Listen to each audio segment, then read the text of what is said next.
Eto na nga guys, isang masaklap na biyahe ang nangyari. Kasi pagdating sa Luisiana, Laguna, sobrang lakas ng ulan, parang may kasamang bagyo pa. Ibasang-basa na rin ako ng ulan, kaya hindi na ako nagtuloy. Ginikinaw ako eh. Ngayon nandito na ako sa Morong, malapit na ako ng Cardona. Naisip kong umuwi na lang. So sa makatwid, yung rides ko ngayon na pupuntang Atimunan ay hindi nangyari.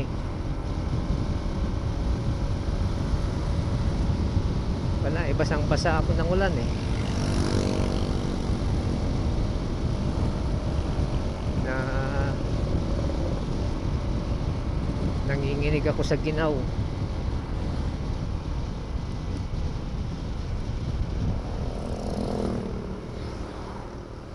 Dito na tayo sa stoplight.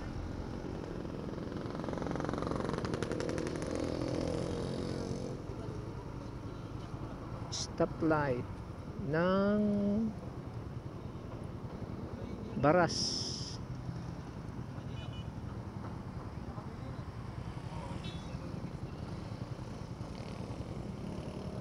Yan ang masaklap na kwento ng biyahe ni Gar papuntang Atimunan sa may Bitukang Manok.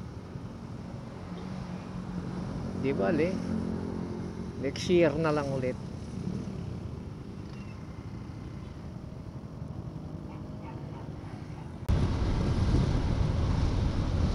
Shout out kay Mario Chongko.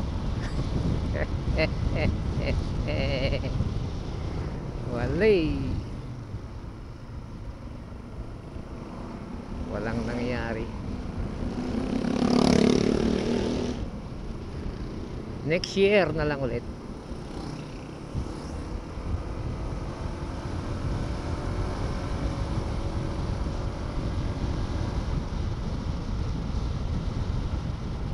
Guys, so yun lang. Dito nagtatapos yung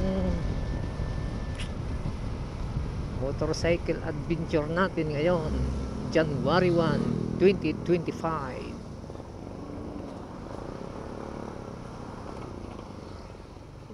Pa-subscribe naman oh. Paano naman po? Pa-like and share para masubaybayan nyo yung iba pang travel natin, para makita natin yung iba't ibang ganap sa kalsada, sa mundo, kung ano yung nangyayari. Update lang tayo. Okay, see you.